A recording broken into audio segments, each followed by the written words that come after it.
Beleza, gravando. Vamos lá, então. Eu queria fazer um pedido, se possível, tá? Se alguém pudesse fazer a leitura do 2.1, tá? Até o 2.1 até o 2.141. Alguém poderia fazer a gentileza de fazer a leitura. Por gentileza. Oi, professor, eu posso fazer a leitura? Por favor, Jennifer. Vocês estão me ouvindo, né? Perfeitamente, te ouvimos. Tu estás sem a câmera, mas a gente escuta perfeitamente. Ah, tá, então é a câmera que não estava dando aqui. Peraí. Maravilha. 2.1. 2.1. Figuramos os fatos. A figuração representa a situação no espaço lógico, a existência e a inexistência de estado de coisas. A figuração é um modelo da realidade. Aos objetos correspondem na figuração os elementos da figuração. Os elementos da figuração substituem nela os objetos. A figuração consiste em estar em seus elementos, uns para os outros, de uma determinada maneira. A figuração é um fato. Vamos lá. Então, aqui nós estamos diante de um dos pontos centrais do Tratados Lógico-Filosóficos, que é a noção de figuração. Tá? Ou seja, o que é figuração? O que a figuração traz dentro do esquema analítico, tá? Ou esquema lógico-analítico proposto pelo autor no início da sua obra. Em suma, em outras palavras, qual é a natureza? Alguém está com o microfone aberto, vou pedir, se puder, só para silenciar, só para. Não sei se é. Tranquilo. Sem galho. Então, no fundo, a grande questão aqui para nós é essa. Tá? A pergunta do nosso encontro de hoje é: qual a natureza da representação? Esse é o ponto. Tá? Qual a natureza da representação? A figuração é um dos elementos centrais, porque a figuração desempenha duas funções aqui neste ponto. Em primeiro lugar, a própria figuração em si mesma é um fato. Porque figurar corresponde a uma ação, um ato, que constitui um determinado estado proposicional, independentemente da própria mente de quem o faz. Veja que há uma grande relevância da linguagem enquanto tal, do conceito enquanto tal, e, mais do que isso, das sentenças que descrevem os estados de coisas do mundo. Okay? O fato mesmo de figurar é em si um fato enquanto tal. Veja que se nós levássemos isso às últimas consequências, nós poderíamos cair num enorme solipsismo. Porque nós poderíamos dizer, bom, a figuração é um fato, mas como é que eu descrevo este fato que é a figuração? Tá. Bom, beleza, mas aí como é que eu descrevo esse fato que descreve o fato da figuração? E como eu descrevo o fato que descreve o fato que descreve o fato da figuração? E nós iríamos numa cadeia infinita. Um solipsismo. O que se nos apresenta até o momento. Tá? Então, este é um ponto decisivo no esquema da figuração. Um outro approach fundamental é o fato de que esta coisa que nós chamamos figuração representa no espaço lógico o estado de coisas. Mas como se dá essa representação? Faz sentido eu dizer, eu estou representando um estado de coisas que existe. Ok? Mas faz sentido eu dizer, eu estou representando um estado de coisas que inexiste? Faz algum sentido isso? Eu vou representar o número das pessoas que foram um determinado show de rock. Não, eu vou representar agora o número das pessoas que não foram no show de rock. Faz algum sentido dizer isso? Então, o que significa 2.11? A figuração representa a situação no espaço lógico, a existência e inexistência de estado de coisas.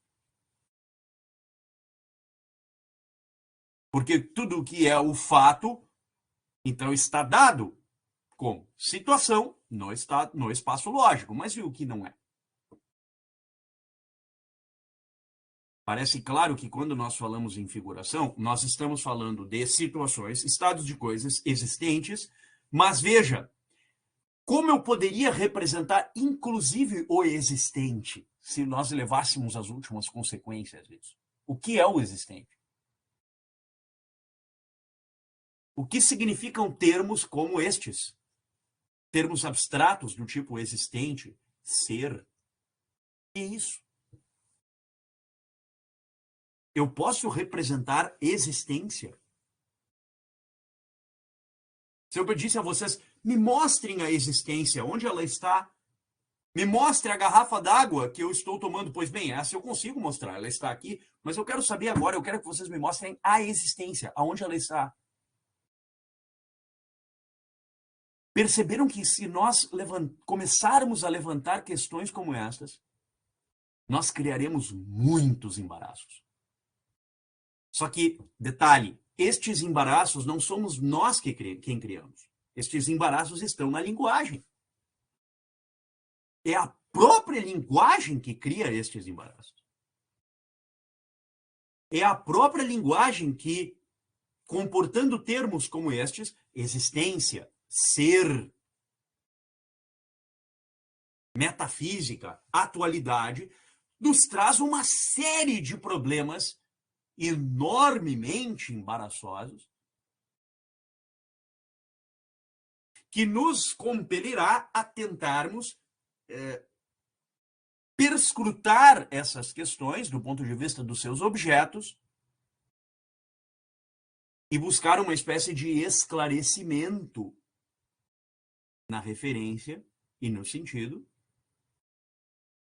que possa prescindir de toda credibilidade ou toda confiança que nós possamos estabelecer a partir de termos suficientemente vagos como este que nós chamamos de existência. Nós seríamos impelidos a tentar descrever exatamente todos os objetos uns relativamente aos outros. E esta alternativa de descrevê-los de uma maneira absolutamente analítica nos levaria à figuração, isto é, não as coisas mesmas, mas os termos e os conceitos que as designam dentro da figuração. Porque figurar é isso. Quais são, então, os limites da figuração? Quais termos entram e quais termos não entram? O que é existente e o que não é existente? E o que significa existência? Percebam que quanto mais nós vamos levantando perguntas, mais difícil vai sendo a tarefa de esclarecer estas questões. Mais embaraçosa vai sendo a nossa tarefa de esmiuçar essas questões. De ir para além daquilo disso que está sendo apresentado. Porque no esquema clássico da lógica, nós diríamos, o que é lógica? Lógica, na visão clássica, a lógica apoia-se nas leis do pensamento. O que é isso? Perguntaria o Wittgenstein. O que é isso? O que são leis do pensamento? Coisas que nós jamais poderíamos dizer, porque são indizíveis.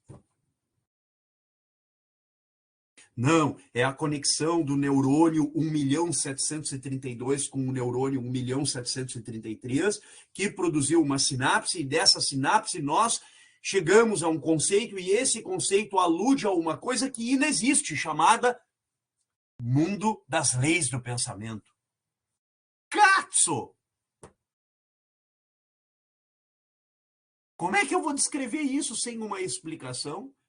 E por que eu devo aceitar essa explicação se eu não consigo dizer nada a respeito disso? Veja, eu estou partindo de um ponto de vista totalmente radical. Um ceticismo absolutamente radical em relação ao âmbito interno da mente. Os estados mentais. É como se eu estivesse dizendo assim: nós desconfiamos de todos os estados mentais que sejam ditos por alguém. Eles simplesmente não existem. E se eles não existem, eles não podem ser figurados dentro do espaço lógico. Pois bem, o que pode ser figurado, então? E agora?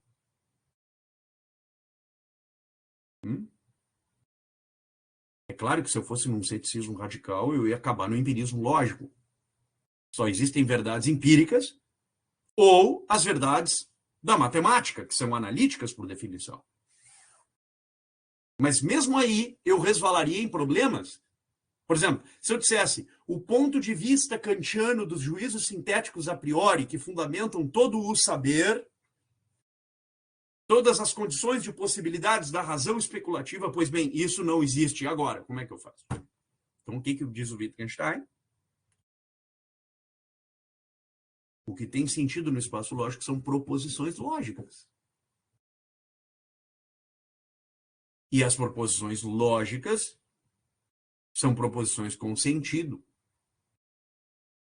Mas o que é uma proposição com sentido? O que significa uma proposição com sentido? Né? Que é isso? Como é que eu saio da alternativa com sem sentido? Existe essa chance? Quer dizer, eu estou autorizado a sair desse embaraço? Ou eu estou condenado a permanecer nele para sempre, para todo sempre? Como é que fica isso?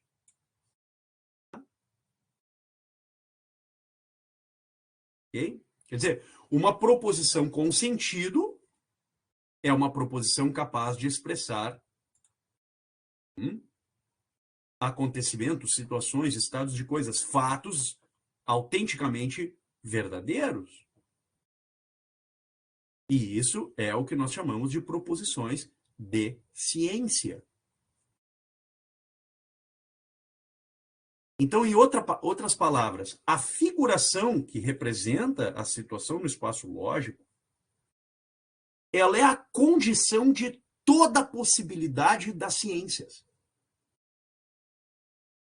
Eu não poderia fazer qualquer ciência sem figuração. Por exemplo, eu quero descrever um fenômeno da natureza. Eu quero descrever, por exemplo, o comportamento de um ser vivo qualquer. E eu vou fazer uma série de testes e levantar hipóteses e fazer testes experimentais para dar conta disso e dizer, afinal de contas, bom, existe um comportamento habitual nesta espécie e os resultados são sempre os mesmos se esta espécie tiver uma condição tal. De modo que eu parta de um raciocínio condicional. Se então, se então, se então, se então. E consiga descrever todas essas experiências e os seus respectivos resultados. Bom, então eu estou descrevendo uma situação no mundo empírico, que no fundo é uma situação representada mediante figuração no espaço lógico. Lembrem, o espaço lógico que é o mundo. O mundo é a totalidade dos fatos. Então, uma proposição com sentido é uma proposição científica. E aí reside a sua necessidade lógica.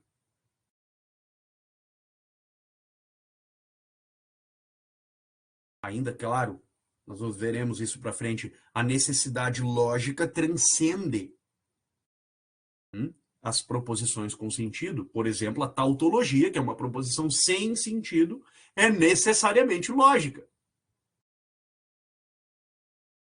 Aliás, o Wittgenstein nos diz isso, né? Quer dizer, numa tautologia, o que acontece? A proposição ela não tem sentido, como a contradição também. A tautologia, como a contradição, não dizem nada. Por que a contradição não diz nada? Porque o seu valor de verdade sempre será falso. E por que a tautologia não diz nada? Porque o seu valor de verdade sempre será verdadeiro, sempre será o mesmo. É inalterável. Ela não está nunca sujeita ao falseamento.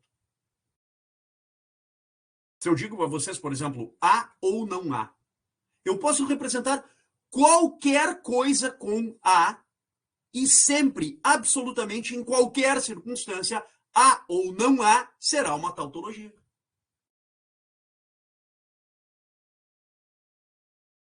Porque todos os estados de coisas, né, figurados ou configurados segundo a proposição tautológica há ou não há, sempre resultará em um mesmo valor de verdade inalterável, logicamente falando.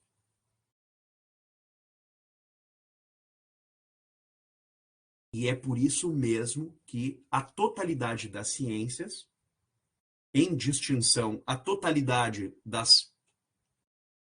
daquilo que não é ou desculpe, em contraste com aquilo que não corresponde ao mundo visível ou aquilo que não existe, que é o que está fora do âmbito científico. Então, a totalidade das ciências corresponde à totalidade dos estados de coisas no espaço lógico. Como se nós tivéssemos objetos interagindo entre si, estados de coisas, fatos ou situações e a sua figuração no espaço lógico. E o que é a ciência? A ciência é a conexão da realidade empírica com a figuração. É esta trajetória.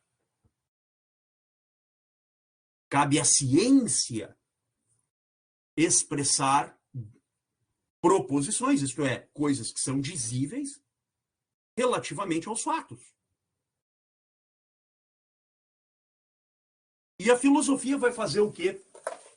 O que a filosofia vai fazer? Esse é o ponto. Eu queria ler uma passagem aqui de um comentarista do Wittgenstein, que, aliás, me chamou muito a atenção esse ponto. Olha só que interessante que ele diz isso aqui. Ó. Para aí.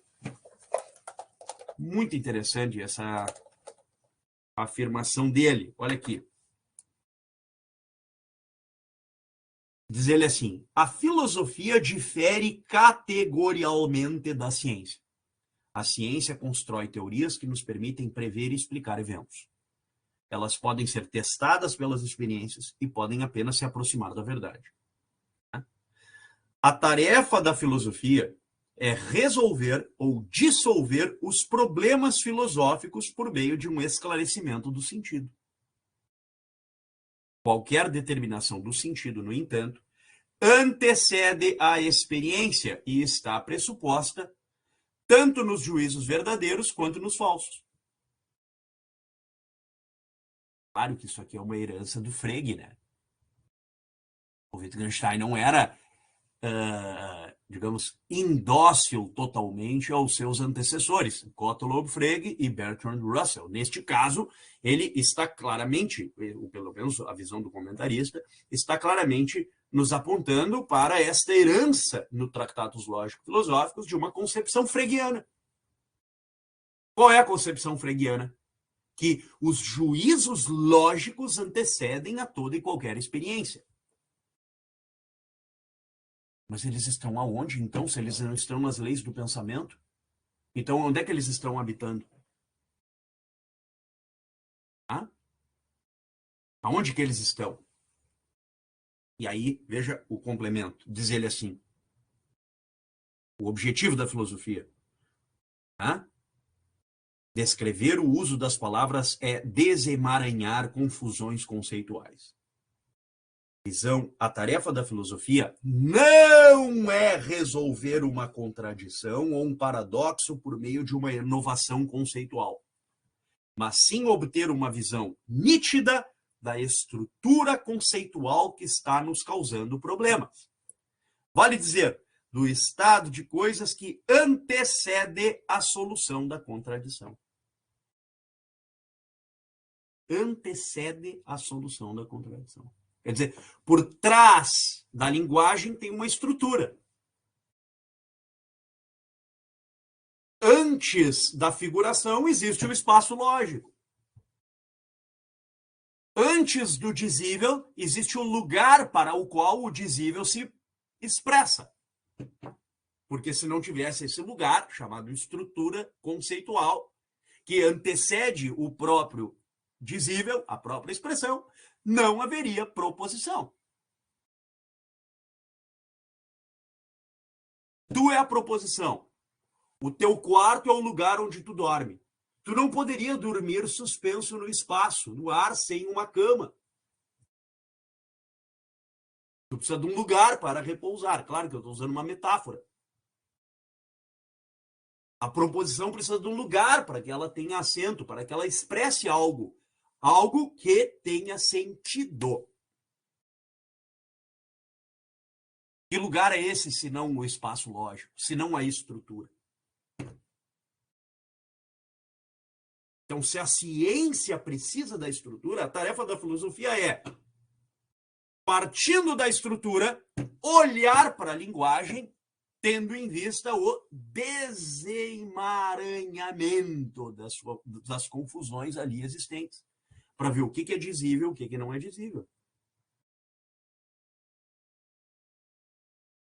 Eu parto dizendo a vocês assim, eu vou fazer considerações sobre as pessoas que não foram no show de rock.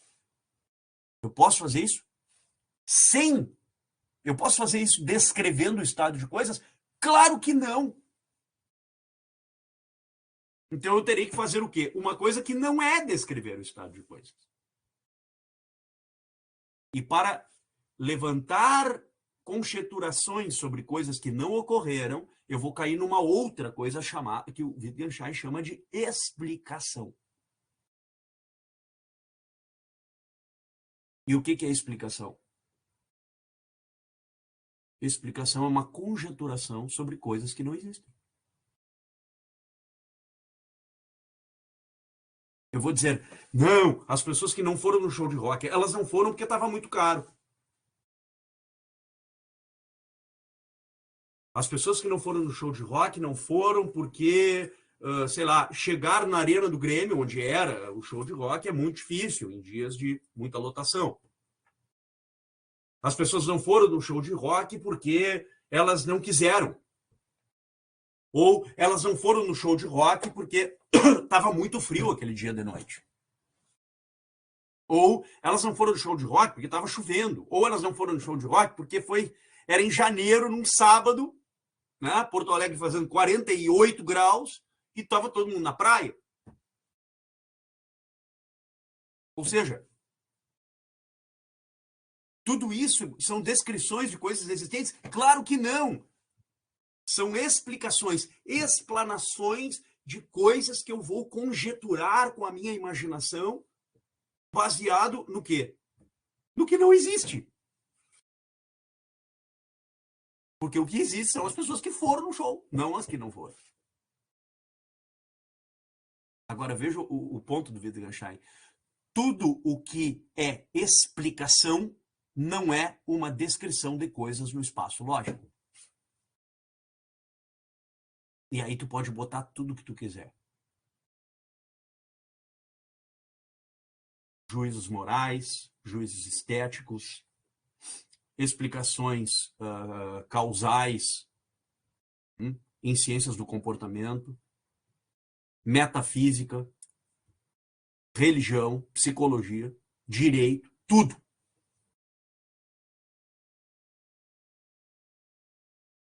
O que não significa dizer que estas áreas do saber não tenham elas alguma conexão com a ciência e elas próprias não possam ser vistas como uma ciência sob certo aspecto. Mas, de fato, o Wittgenstein procura distinguir esses dois horizontes, esses dois mundos. Quais mundos? O mundo da explicação versus o mundo da figuração. De modo que o mundo da figuração é o mundo em que o espaço lógico se torna dizível, expresso. Vejam, a figuração fica entre dois polos. Entre coisas que não podem ser ditas, mas mostradas. E, de outro lado, coisas que não podem ser ditas, mas podem ser explicadas. Só um pouquinho, professor, o senhor pode responder. A explicação. A explicação é diferente da figuração. Tá? Porque ela implica em uma série de conjeturações acerca de coisas que não poderiam ser ditas. E por que não poderiam ser ditas? Porque não são situações reais ou acontecimentos reais. Então, no lugar disso, nós temos que fazer o quê? Especular, conjeturar causas. Por exemplo, de fato, as pessoas que não foram no show de rock não foram porque não tinham dinheiro. Todas elas não foram por esse motivo. Ou todas elas não foram porque estava chovendo. Ou todas elas não foram porque estava muito frio ou calor. Nós podemos dizer isso? Claro que nós não podemos dizer isso. Por quê? Porque nós não sabemos. Eu teria que verificar exatamente qual a quantidade de pessoas que não foram e quais os motivos pelos quais elas não foram. Isso é possível? Não, não é. Então, aqui dentro da explicação seriam as coisas não dizíveis. Uhum. Só que o que não é dizível pode ser mostrado ou pode ser explicado. Percebe? Como é que eu posso mostrar o que é indizível? Através de uma série de formas. Por exemplo, eu estou agora mesmo escrevendo sobre isso, né? Estou escrevendo um artigo sobre esse tema. Eu posso figurar o ato humano de seguir uma regra?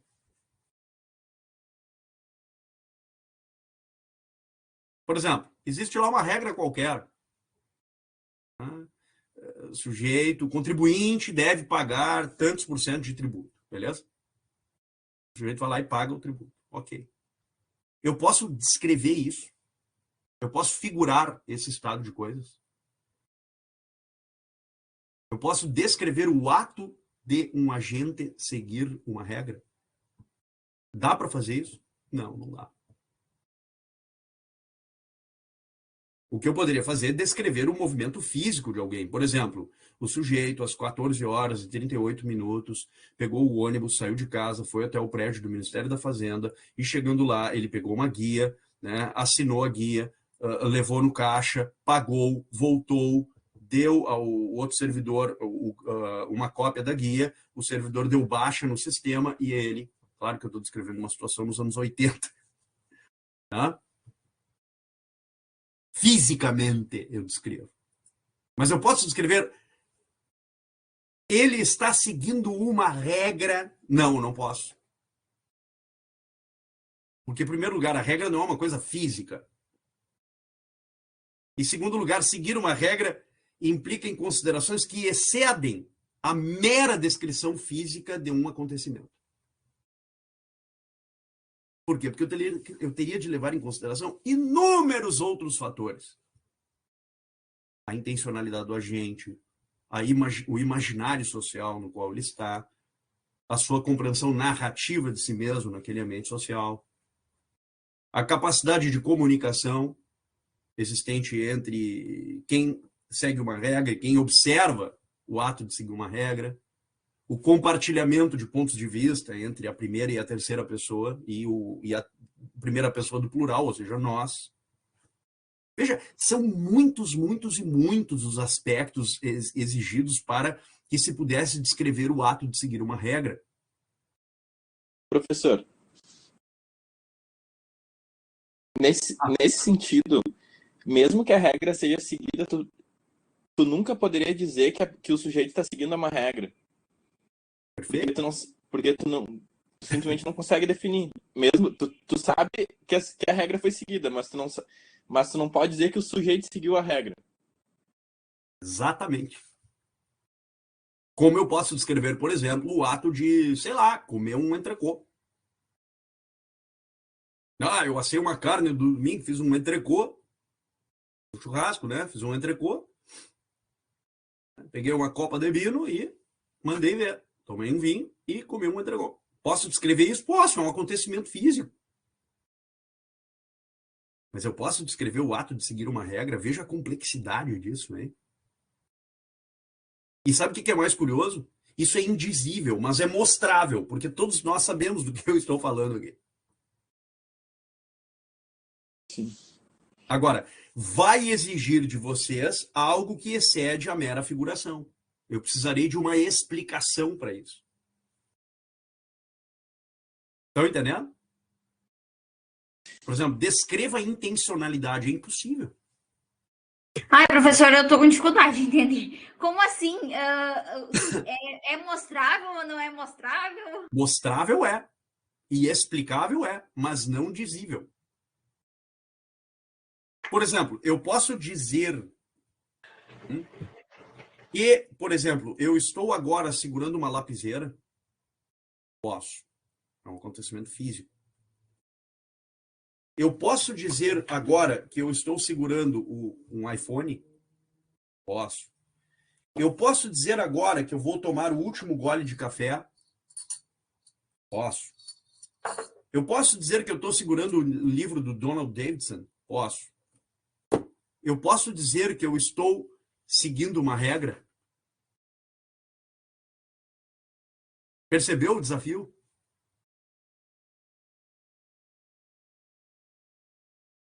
Não tem como me mostrar isso. Não dá. E agora eu vou bem mais longe. Eu posso dizer que eu acredito em Deus, ponto 1, e que 2, Deus existe? O que é crença? O que é Deus? Etc. Veja a quantidade de problemas que nós teríamos a partir desse ponto de vista. Por favor, eu não estou dando respostas definitivas para sim ou para não. Tá? Isso não convém, isso não interessa. Não interessa o que eu acho ou deixo de achar. E lendo o autor com vocês, esse é o objetivo. Então, o Wittgenstein nos apresenta muitíssimos desafios, muitos mesmo. Muitos desafios. Alguns dos quais insuperáveis, talvez. Ok? Então, quando ele diz a figuração consiste em estarem seus elementos uns para os outros de uma determinada maneira, voltamos lá ao encontro da semana passada. Os objetos precisam estar uns perante os outros segundo uma determinada maneira. Lembram? Pois bem, isso na figuração acontece igual, só que o elemento é a figuração do objeto.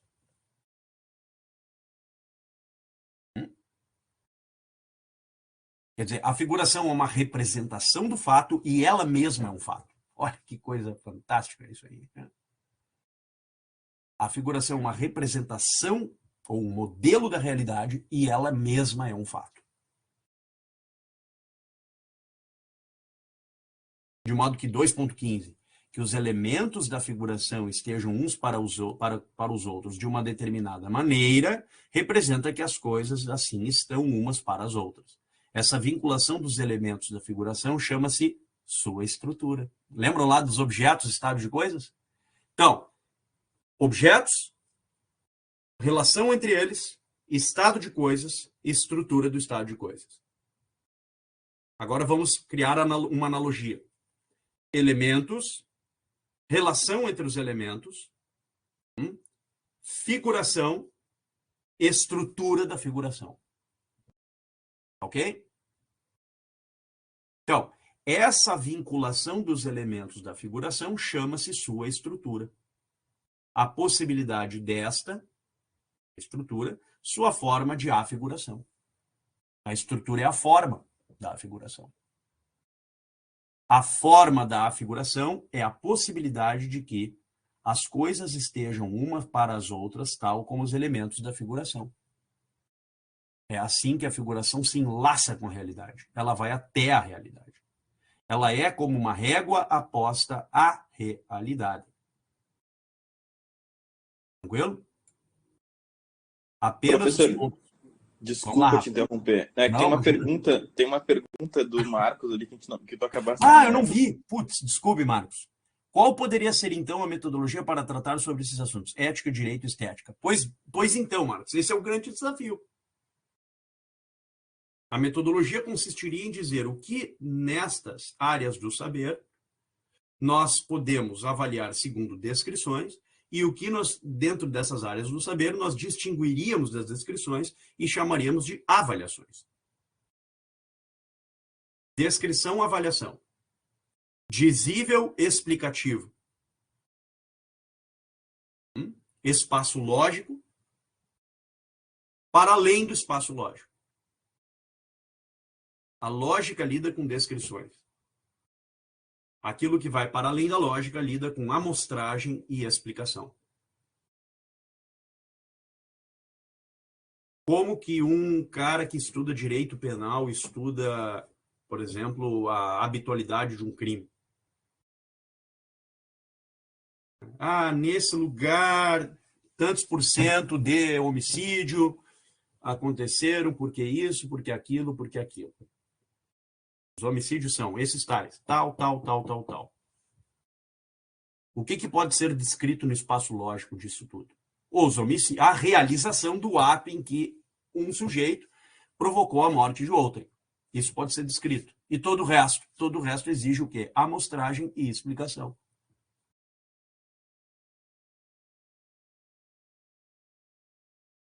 Percebem? Quer dizer, via de regra, do ponto de vista meramente descritivo, o fato de o sujeito A ter matado o sujeito B no dia tal, no horário tal, tem alguma relação com o fato de que um mês depois o sujeito C matou o sujeito D num outro lugar da mesma cidade? Não tem nenhuma relação. Nada, zero. Tá, mas eu quero encontrar uma causa que unifique esses acontecimentos. Bom, aí tu está querendo explicar, não descrever. O aspecto, o aspecto propriamente científico do estudo criminal ou penal, nessa acepção, seria a descrição dos crimes enquanto tais. Todo o resto são o quê? Explicações que excedem a mera ciência. Claro que isso aqui é uma visão Wittgensteiniana do primeiro Wittgenstein. Então, via de regra, essa seria a metodologia, Marcos. Uma distinção radical entre espaço lógico e espaço não lógico. Beleza? Ficou claro isso aí?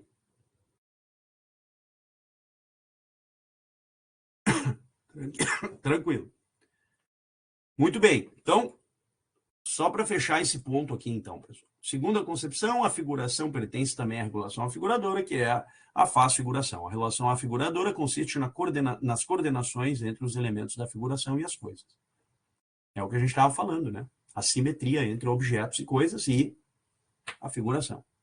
Essas coordenações são como que as antenas dos elementos da figuração com os quais ela toca a realidade.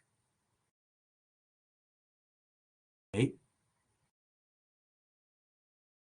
Então, agora, vejam, o fato para ser uma figuração deve ter algo comum com o afigurado. Então, aquilo que é representado no espaço lógico tem de ter vínculos com a maneira pela qual os objetos estão uns para com os outros.